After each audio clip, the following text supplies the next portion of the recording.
L'interview politique de France Info, en effet, avec notre invitée Nadine Morano ce matin. Jean-Michel Apathy. Bonjour Nadine Morano. Bonjour. Votre parti, les Républicains, entre à nouveau en campagne électorale. Vous allez à nouveau choisir un président. Voilà, ça c'est la vie démocratique de votre parti. On va en parler. Mais avant, nous voulions recueillir votre analyse des 100 premiers jours d'Emmanuel Macron. Partons de quelque chose de concret. La réforme du Code du travail.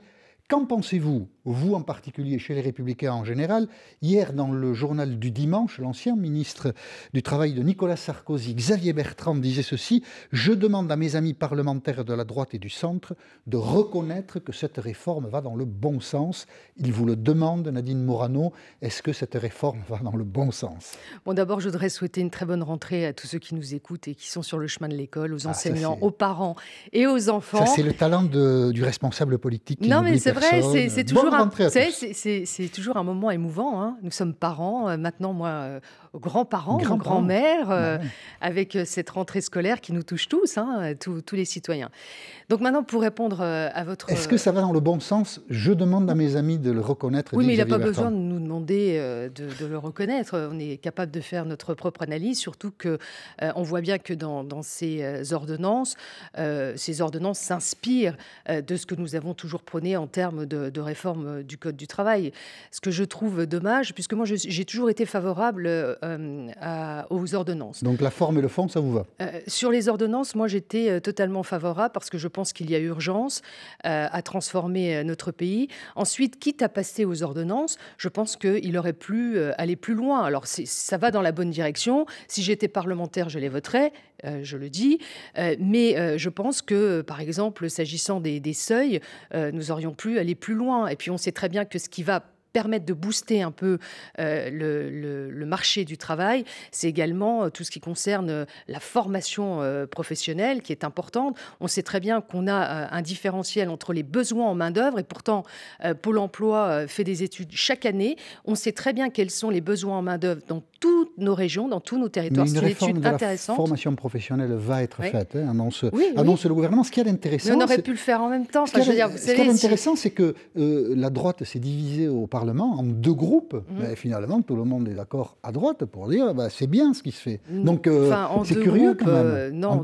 Mais vous savez, on a toujours... Le groupe des constructifs. Mais vous savez, nous avons toujours pratiqué de cette façon.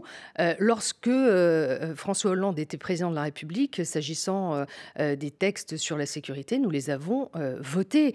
Donc, je veux dire, quand vous êtes parlementaire, on n'est pas là pour faire une opposition qui serait une opposition qui ne prend pas en compte l'intérêt général du pays et vos propres convictions. Donc, nous l'avons déjà fait. Tout comme quand nous étions nous-mêmes au pouvoir, je me rappelle des textes avec Nicolas Sarkozy lorsqu'il était ministre de l'Intérieur, nous acceptions aussi beaucoup d'amendements venus de l'opposition. Ça fait partie, je dirais, de l'organisation parlementaire de pouvoir travailler ensemble sur des textes sur lesquels on est en accord. Vous essayez de minimiser votre accord sur la réforme du Code du travail. Non, pas du tout. Mais quand vous me parlez de deux groupes, non, il y a ceux qui ont un pied dedans, un pied dehors, ceux qui ont bien avant les élections choisi de soutenir les candidats de M. Macron, voulu partir chez M. Macron, mais pas tout à fait.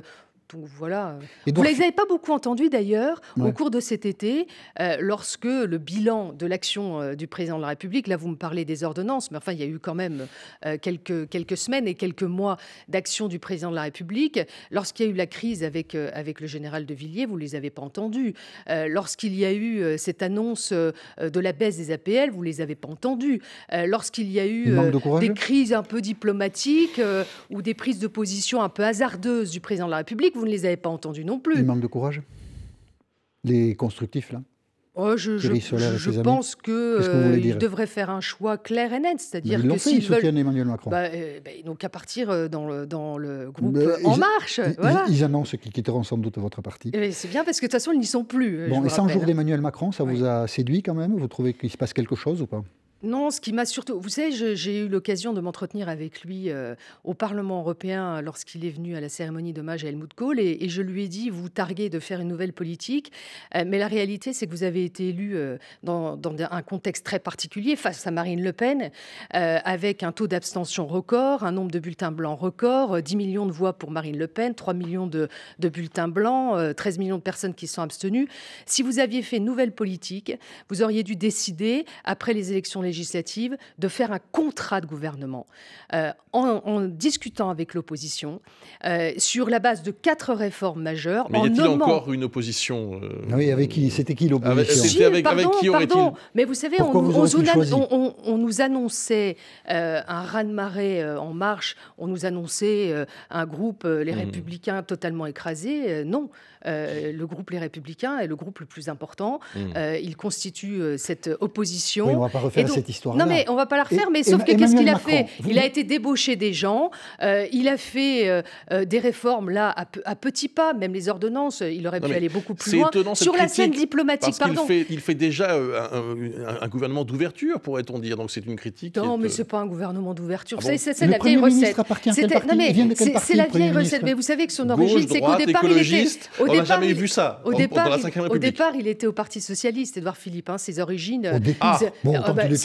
Oui, mais ses origines, c'est quand même pas les origines de droite. Bon, voilà.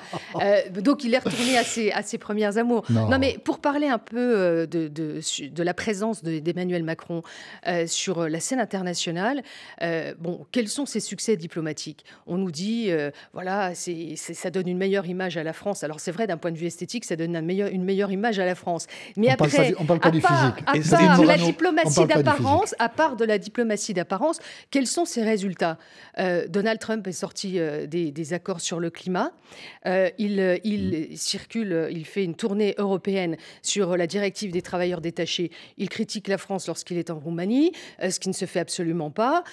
Donc il a une maladresse vis-à-vis de la Pologne qui est quand même assez détestable. Je veux dire, c'est pas comme ça qu'on fait de la diplomatie. Donc il faut qu'il fasse attention à ce problème un peu d'arrogance. Donc votre parti, les Républicains, Nadine Morano va élire un nouveau président.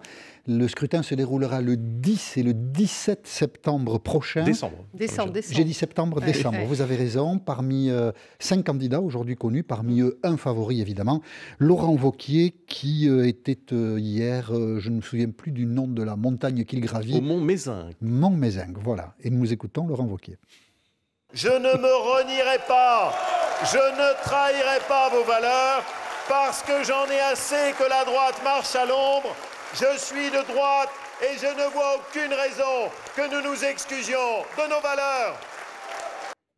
J'en ai assez que la droite marche à l'ombre. Avec Nicolas Sarkozy, elle ne marchait pas à l'ombre, la droite. Hein. Ah non. Donc, une belle dynamique. Non, mais c'est vrai que nous avons traversé... Vous le soutenez, hein, pour être clair. Oui, je soutiendrai Laurent Wauquiez. Moi, je partage sa ligne politique. On est en phase sur beaucoup de sujets. Non, mais il faut le dire, on a traversé des périodes difficiles. La preuve, c'est que nous avons perdu une élection imperdable. Nous avons, après, perdu les élections législatives. Nous avons connu une guerre des chefs destructrice. Et aujourd'hui, il faut reconstruire, rebâtir. Et je pense que ce ne sont pas ni nos idées ni nos valeurs qui ont perdu, mais cette campagne désastreuse qui a été menée. Voilà. C'est la faute de François Fillon. Ça, on l'a beaucoup dit. Je l'ai dit, même ici, chez vous. Hein, j'avais appelé à son départ. Bon, ça n'a pas été le cas. Et d'ailleurs, ceux qui l'ont incité à rester portent aussi une lourde responsabilité dans la défaite qu'on a eu à subir. Et je pense que ce ne sont pas nos idées qui ont perdu, mais bien le candidat que nous avons soutenu. Donc il faut rassembler, dites-vous, et Laurent Wauquiez vous paraît être celui qui est le mieux à même de rassembler. Laurent Wauquiez est un personnage... ou une personnalité contestée à l'intérieur même des Républicains. Alors, il y a différents procès faits à Laurent Wauquiez, mais celui qui revient là, avec insistance, a été formulé dès le mois de mai par Jean-Pierre Raffarin dans l'entre-deux-tours de l'élection présidentielle. On écoute l'ancien Premier ministre Jean-Pierre Raffarin. Il est inacceptable que notre parti soit dirigé par des gens ambigus. Sur un sujet aussi stratégique que cette élection présidentielle, quelqu'un qui a proposé, alors qu'il pourrait être candidat à un avenir politique, le vote blanc, pour moi, il ne peut pas être notre leader. Et donc, de deux choses l'une, nous on trouvera une autre solution, on ne sera pas dans le même parti. Voilà, il parle de Laurent Wauquiez qui n'avait pas voulu dire « je vais voter Emmanuel Macron contre Marine Le Pen, le vote blanc me va très bien ». C'était une faute politique à l'époque qu'a faite Laurent Wauquiez ? Non, moi j'étais totalement d'accord avec cette position. Vous avez voté blanc ? Non, moi j'ai voté pour Emmanuel Macron. Pas lui. Et c'est son choix, et je le respecte. Vous êtes d'accord avec sa position, mais vous n'avez pas fait comme lui. Mais alors, c'est curieux. Bien sûr, parce que en fait, quand nous en avons débattu, la position était évidemment que ceux qui souhaitaient voter pour Emmanuel Macron puissent le faire, que ceux qui souhaitent voter blanc puissent le faire. Et ce que disait Laurent Wauquiez à l'époque, c'était qu'il fallait faire battre Marine Le Pen. Donc voilà, il n'y a pas du tout d'ambiguïté. Puis moi, je ne crois pas aux consignes de vote. Non, ce n'est pas les consignes, c'est des positions personnelles. Oui, mais d'accord, mais je ne crois pas aux consignes de vote. On ne dit pas aux Français, voilà ce que vous devez faire et voilà comment vous devez agir. Chacun fait ce qu'il veut. Moi, je n'ai pas appelé, je n'ai pas donné de consigne de vote. Et chacun fait ce qu'il veut en son âme et conscience. Mais du coup, on reproche aujourd'hui à Laurent Wauquiez une espèce de possible proximité avec le Front National. Oui, c'est cette espèce d'obsession. Certains dirigeants du Front National. Cette espèce d'obsession de quelques personnalités chez nous du Front National, du parti politique. Je pense que ça devient un peu exaspérant. Et quand j'entends, par exemple, certaines personnes parler de repli identitaire. Mais pardon, mais le repli identitaire sont nos ennemis qui le pratiquent. C'est les islamistes qui pratiquent le repli identitaire. Je n'ai jamais entendu parler de repli identitaire au sein de ma famille politique. Ma famille politique, c'est la liberté, mais c'est aussi l'autorité, c'est le respect de la France. C'est ces valeurs-là que nous défendons. Et je n'ai jamais entendu quelqu'un chez les Républicains dire autre chose. Mais que ceux qui sont contre les quotas de migrants, contre les quotas d'immigration, pardon, qui étaient dans le programme de François Fillon, qui a été soutenu d'ailleurs par Valérie Pécresse, par tant d'autres. C'était dans le programme de François Fillon. Qui ne veut pas lutter contre les islamistes ? Je veux dire, c'est ce que nous prenons chez nous. Il y a un autre procès qu'on fait régulièrement à Laurent Wauquiez, c'est le côté girouette, c'est-à-dire qu'il change souvent d'avis. Alors, vous soutenez quel Laurent Wauquiez ? Celui qui a fait ses classes avec Jacques Barrot, pro-européen, humaniste, centriste, ou celui qui dénonce l'assistanat et qui est quand même classé à droite de la droite ? Je ne sais pas ce que c'est que d'être classé à droite de la droite. Moi, je me sens de droite. C'est pas tout à fait ma question. Oui, mais c'est ma réponse. Vous avez renvoyé Édouard Philippe à son passé très très ancien moi, je vous dis, de socialiste. Cette droite. Laurent Wauquiez, il a été longtemps centriste. Mais vous savez, moi, sur certains sujets, j'ai des positions qui sont un peu plus à gauche sur les questions de société dans ma famille politique. Vous changez moins d'avis que lui, quand même. Non, mais je ne sais pas si je change moins d'avis que lui. Je pense que d'abord, le débat fait évoluer aussi. Et puis, je dois le voir prochainement. On va discuter aussi de cette, Vous devez voir Laurent Wauquiez. Cette ligne politique. Il y a des choses qui ne vous plaisent pas dans sa ligne politique ? Non, il n'y a pas des choses qui me plaisent pas. Par exemple, moi, je ne suis pas pour revenir sur la loi Taubira, sur le mariage pour tous, par exemple. Je veux dire, faut arrêter de prendre ce point politique comme un point de fixation. Voilà, donc moi, je ne suis pas favorable à ça. Voilà, nous avons à discuter tous ensemble. Vous savez, ce qui a fait le grand succès de Nicolas Sarkozy, c'est qu'il savait faire débattre en 2007, enfin la préparation, même 2006-2007, il savait faire débattre ensemble des personnalités de sensibilités différentes. Les gaullistes, les centristes, les libéraux. On a travaillé tous les jeudis matins en commission du projet, de 9h du matin à 13h. Et on a vraiment travaillé ensemble en trouvant toujours des points de convergence. C'est ça qui nous a permis de gagner. Mais vous savez, moi, je me rappelle de Nicolas Sarkozy en 2004, lorsqu'il a souhaité prendre la présidence de l'UMP, et lorsqu'il était présidentiable, on va dire, les critiques que j'ai entendues sur lui à cette époque-là, et nous qui le soutenions, parce que moi j'avais pris position très tôt pour Nicolas Sarkozy, il fallait voir ce qu'on prenait à l'époque de ceux qui appartenaient plutôt au camp des Chiraciens. Donc ça a toujours existé. Il y a un risque d'éclatement de votre parti aujourd'hui ? Je ne sais pas, on verra. Chacun prendra ses responsabilités. Moi, je pense que notre famille politique a un avenir, qu'elle doit se relever de ses difficultés et que c'est tous ensemble. Et chacun doit faire des efforts. Vous savez, on n'est pas là pour partir en vacances ensemble. Hein. On est là pour travailler au destin de la France. Alors, on n'est pas là pour réfléchir à la personnalité même d'un candidat. Et vous dites aux constructifs, vous leur dites revenez, on va refaire ensemble une grande famille politique, ou vous leur dites Restez avec Emmanuel Macron. Mais eux, ils ont fait leur choix. Ce sont plusieurs dizaines de députés, quand même. Non, mais ils ne sont pas nombreux. Mais ils ont fait leur choix. D'ailleurs, ils ne savent pas trop. Non, mais ils savent pas trop. Ça existe, vous ne pouvez pas dire. Non, mais d'accord. Ils ne sont pas deux. Non, mais je parle des nôtres. Je ne parle pas de ceux qui viennent de l'UDI. Je parle des républicains de notre famille politique. bon, ils ont fait un choix. Ceux qui regrettent en voyant la politique qui a été menée par M. Macron au cours de cet été et qui voudraient venir rejoindre notre famille politique sont les bienvenus. Vous avez qualifié de traîtres, je crois, hein, les gens qui ont... Vous avez eu l'occasion de les qualifier de traîtres. Oui, au Thierry Solaire. Enfin, c'est pas un mot tendre, traître. Non, mais traître, moi c'est un peu violent, quoi. Mais oui, mais c'est quand même une réalité. Quand vous choisissez les candidats aux élections législatives, parce que quand vous êtes membre de la Commission nationale d'investiture et qu'ensuite vous allez faire campagne pour des candidats en marche contre nos candidats aux élections législatives, je pense à Gérald Darmanin par exemple, moi je trouve ça profondément choquant. Quelques jours avant, il était encore à la Commission nationale d'investiture, donc on ne change pas de camp comme ça. Bon. Voilà. Un mot, on a été surpris de voir la première adjointe d'Alain Juppé avec Laurent Wauquiez hier, Virginie Calmel, ça vous a surpris vous aussi? Vous avez beaucoup de choses en commun avec elle ou pas trop?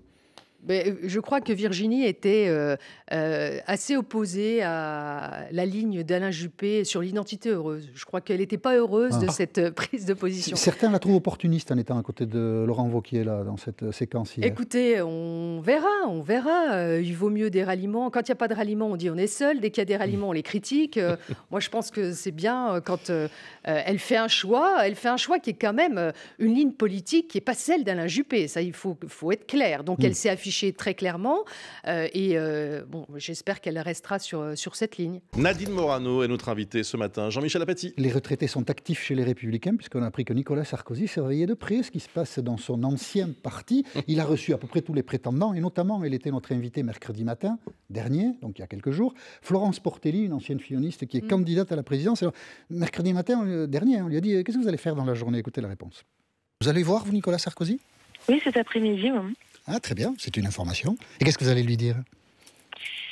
Eh bien, écoutez, je vais lui dire pourquoi j'y vais, pourquoi je compte gagner, et puis prendre conseil auprès de lui. Et puis j'y vais aussi parce que c'était le fondateur de l'UMP, et j'y vais. Il a été président des Républicains, président de la République, donc j'y vais aussi à titre de respect et non pas à titre d'allégeance. Est-ce que c'est bon pour vous que Nicolas Sarkozy soit toujours très actif dans ce débat politique des Républicains?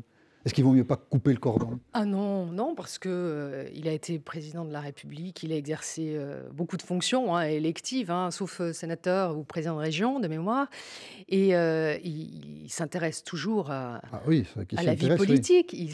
Et vous savez, c'est surtout, il y a beaucoup de monde qui demande à le voir. C'est surtout comme ça que ça se fait. C'est pas lui qui appelle les gens pour leur dire est-ce que vous voulez venir prendre un café? Non, pas du tout. Il a beaucoup de demandes. Il reçoit pas tout le monde d'ailleurs. Mais il pourrait dire voilà, moi je me suis un peu retiré, faites votre tambouille et puis je verrai après. Mais non, il est là, quoi. Oui, il est là. Mais est-ce que ça vous aide dans les débats ou pas? Oui, enfin, moi je trouve que quand on va le voir après, je trouve que ça fait beaucoup de bien, la discussion. C'est votre cas récemment? Pardon? C'est votre cas récemment? Vous avez pu le rencontrer? Moi je le vois régulièrement. Et j'aime bien aller discuter avec lui, aller échanger avec lui.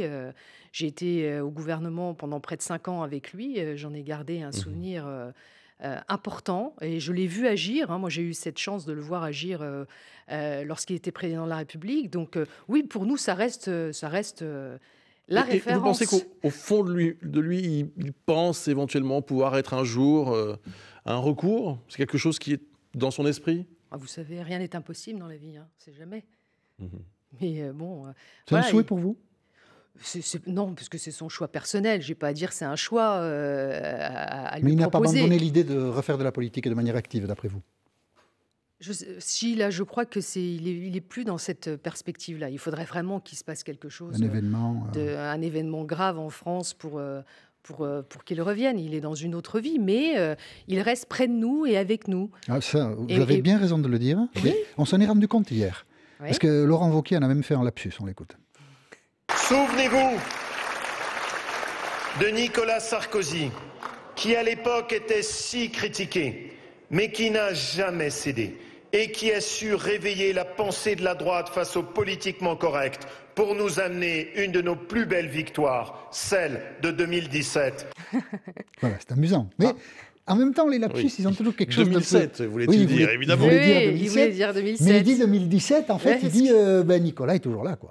Oui, mais parce qu'il l'a soutenu. Est-ce que c'est bon signe? Est-ce qu'il ne faut pas s'émanciper? Est-ce qu'il faut pas tourner les pages? Mais on n'est pas les otages. Nicolas Sarkozy n'est pas... mais voilà, je veux dire, il y a des liens d'affection, il y a des liens politiques, il y a cette complicité d'analyse. C'est toujours intéressant. En plus, il voyage beaucoup. Donc ça nous permet aussi d'avoir son analyse lorsqu'il revient des pays étrangers, de la perception de la France.